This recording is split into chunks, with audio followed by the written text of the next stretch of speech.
कैसा होगा सतयुग? कैसा होगा सतयुग? सतयुग में एंट्री का कोड डिकोड हो गया है। हेलो फ्रेंड्स, आप सभी लोग जो कल की भगवान देवी वैष्णवी से रिलेटेड चैनल सुनते हैं तो ज़रूर जानना चाहते होंगे कि आखिर आपकी एंट्री सतयुग में कैसे होगी। वैसे तो हम अपने चैनल पर पहले ही बता चुके हैं कि सतयुग में एंट्री का टिकट बहुत महंगा है, एनर्जी बहुत हाई है सतयुग की। कलयुग तो सबसे निकृष्ट युग है। धर्म के 3 चरण हैं ही नहीं, आखिरी चरण चौथा चरण भी इस समय ना के बराबर ही है।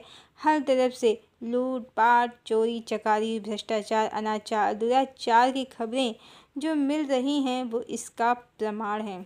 और इस समय जो देश और दुनिया की हालत है वो भी आप देख ही रहे हैं।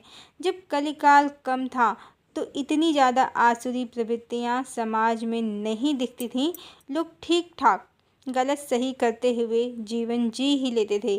पर आज जब जाता हुआ कलयुग अपना अंतिम प्रभाव, अधिकतम प्रभाव दिखा रहा है तो हर तरफ लूट पाट, चोरी चकारी, दुराचार, भ्रष्टाचार सब चरम पर ही दिख रहा है। ऐसा ऐसा जैसा किसी ने कल्पना भी नहीं की थी। और इसी के साथ मिडिल ईस्ट और यूक्रेन, रसिया सब कब्रिस्तान ही बनते जा रहे हैं। और भारत में तो हर तरफ बस रेप ही रेप, जैसे सारे असुर भारत में ही आ गए हों। और बाढ़ बारिश ने तो सारी दुनिया की हालत ख़राब कर रखी है।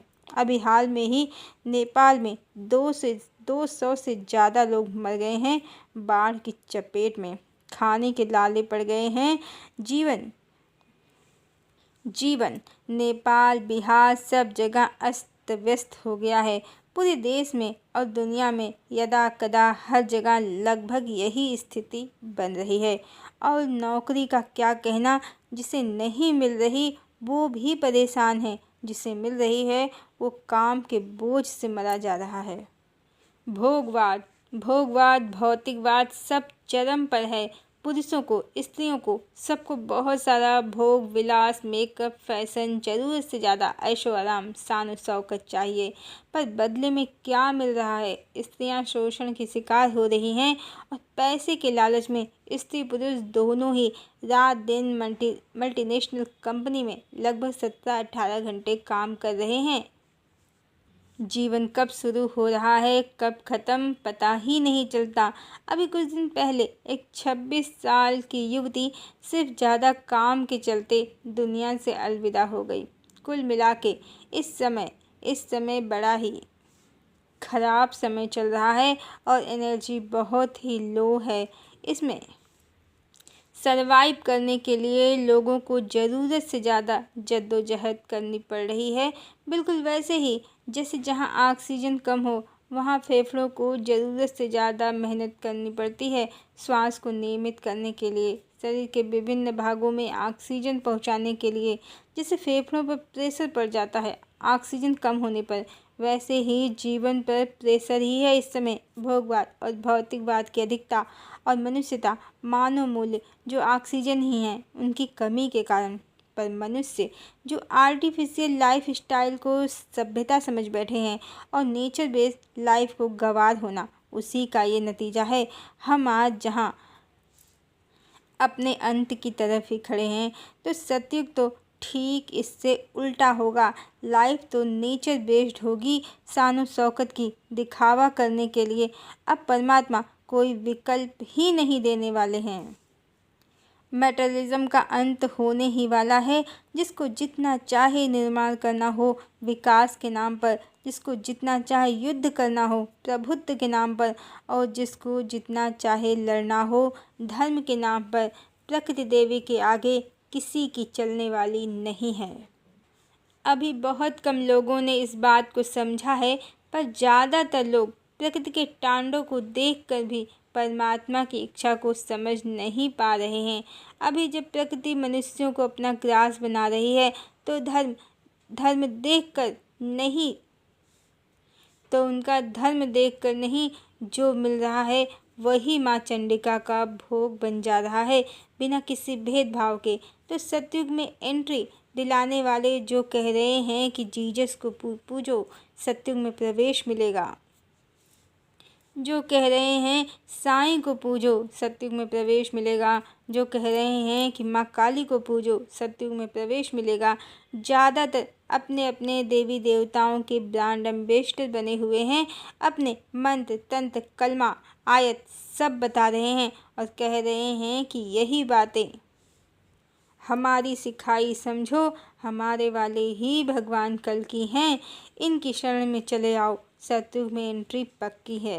तो जाने, सत्य जाने, न साईं, न जीसस, न राधा, न कृष्ण, कोई आपको नहीं बचाएगा सिर्फ धर्म के सिवा। धर्मो रक्षति रक्षिता, कहते हैं ना, धर्म की रक्षा करो, धर्म आपकी रक्षा करेगा। कौन सा धर्म? हिंदू, मुस्लिम, सिख, ईसाई? जी नहीं, इन्हें मानने वाले तो आपस में लड़ रहे हैं और रोज ही मर रहे हैं। इनकी रक्षा तो खुद इनके भगवान नहीं कर रहे हैं। उन्होंने अपने हाथ ऊपर खींच लिए हैं, कह रहे हैं ये केस हमारे बस का नहीं है। क्यों? क्योंकि यहाँ कोई धर्म के पथ पर ही नहीं है। धर्म एकमात्र मनुष्यता है। उसी के लिए कहा गया है धर्मो रक्षति रक्षिता। आप मनुष्यता की रक्षा करो और ये 1001% प्रमाणिक है। जब आप मनुष्यता की रक्षा करते हैं तो अपनी भी रक्षा करने में सक्षम हो जाते हैं और दूसरों की भी। अपने आप ही सब लड़ाई झगड़े समाप्त हो जाते हैं। प्रेम और करुणा का साम्राज्य स्थापित हो जाता है। हो गई न रक्षा। दया धर्म का मूल है, पाप मूल अभिमान। दया ही धर्म का मूल है। जिनमें दया नहीं, मनुष्यता नहीं, जो जीवों की हत्या करते हैं स्वाद के लिए, मेकअप, फैशन के लिए, सामानों के लिए, जो स्त्रियों को प्रताड़ित करते हैं अपने मानसिक सुख के लिए, और जो अपने धर्म का विस्तार करने के लिए दूसरे पंथ या धर्म में आस्था रखने वालों को समाप्त कर देना चाहते हैं, तो क्या ये धर्म के पथ पर चलने वालों के लक्षण या गुण हैं? इस समय सभी धर्मों को मानने वाले इसी पथ पर चल रहे हैं और सबसे हास्यास्पद बात, ये सब सोच रहे हैं कि लड़ झगड़ कर एक दिन हम सतयुग लाएंगे, हमें 72 हूरों का मज़ा मिलेगा या हमारे सोने के पंख उग जाएंगे। यदि आपने YouTube पर देखा हो सतयुग कैसा होगा इससे रिलेटेड वीडियो, तो वहाँ आधे से ज़्यादा लगभग 90% बातें आपको काल्पनिक सुख की बताई जाएंगी। जैसे सतयुग में सब स्त्री पुरुष सुंदर सुंदर होंगे, हर तरफ सोने के महल होंगे। एकदम टीवी सीरियल में दिखाया गया काल्पनिक स्वर्गलोक या इससे भी सुंदर सतयुग का दृश्य होगा। कुछ काम करना नहीं पड़ेगा, 5D की बॉडी मिलने वाली है, जहाँ जरा व्याधि बुढ़ापा कुछ आएगा नहीं, मृत्यु भी नहीं आएगी।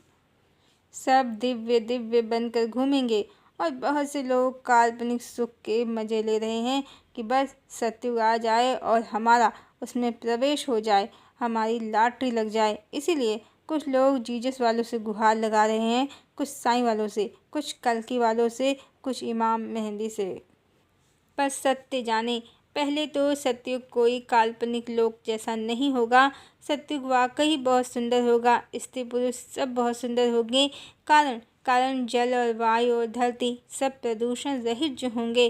पर हर तरफ सोने के महल नहीं, पेड़ों की छाँव होगी, नदियों का सौंदर्य होगा और बैठे बैठे सतयुग में कुछ नहीं मिलेगा। परिश्रम तो करना ही होगा, पर इस कलिकाल की तरह वहाँ लो वाइब्रेशन नहीं होगी। इसलिए मनुष्य भ्रष्टाचार, अनाचार, पापाचार, दुराचार की मार जो आज लोगों को त्रस्त किए हुए है उससे मुक्त होंगे।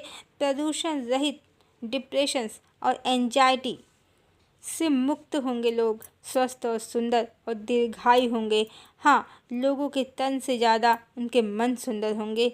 तो ऐसा होगा सतयुग। आर्टिफिशियल कुछ नहीं, सब कुछ नेचुरल। और लोग दिखावेबाज, छली कपटी नहीं, सीधे साधे, भोले भाले। हाँ, वो कोई बेवकूफ़ नहीं होंगे, बस इस युग के लोगों की तरह जालसाज नहीं होंगे। अन्यथा नीति, न्याय, धर्म इनमें वो पूर्णतया निपुण होंगे।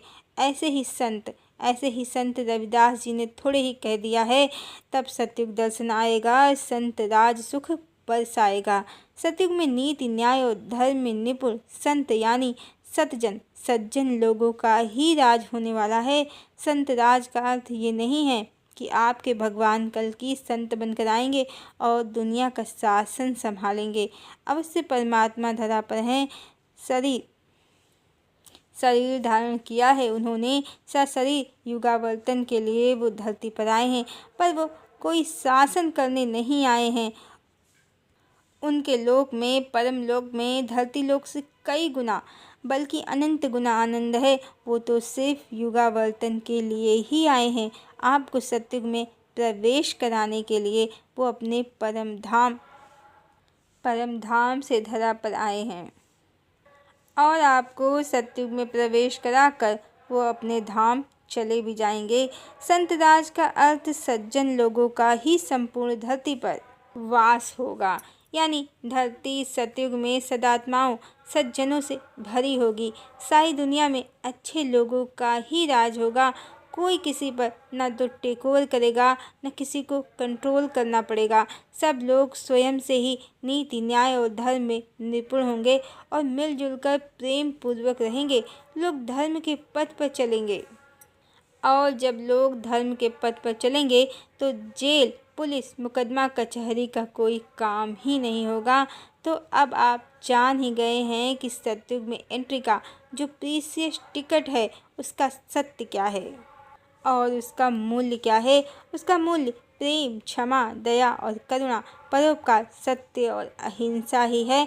इन गुणों को अपनाए बिना ना तो कोई मनुष्य बन सकता है, न देवता, न डिवाइन। और यही सतयुग में एंट्री का वो सीक्रेट कोड है जो आपको कोई चैनल बता नहीं रहे हैं। कल्कि की उम्र क्या है, देवी वैष्णवी की उम्र क्या है, देवी वैष्णवी कहाँ रहती हैं, क्या करती हैं, क्या खाती हैं, उनकी सहेलियाँ कौन हैं, ये सब जानने से सतयुग में प्रवेश नहीं मिलने वाला है। मनुष्यता ही एकमात्र धर्म है और जो लोग धर्म के पथ पर होंगे बस वही सतयुग के पथ पर हैं और उन्होंने ही सतयुग के डोर को, मैजिकल डोर को ओपन कर लिया है। उन्होंने ही सतयुग में एंट्री का कोड डिकोड कर लिया है और उनकी सतयुग में एंट्री 1001% निश्चित है, पक्की है। बाकी मैं कल्कि हूँ, ये कली है, मैं डिवाइन हूँ, ये डेविल है, ये सब करने वाले भूल भुलैया में घूमते रह जाएंगे और सतयुग नहीं किसी लो डायमेंशन वाले लोक या एरा में डाल दिए जाएंगे जिसका पासवर्ड ही गलत है, कोड ही रॉन्ग है। उसको सतयुग में एंट्री कैसे मिलेगी? नहीं मिलेगी। हरिओम।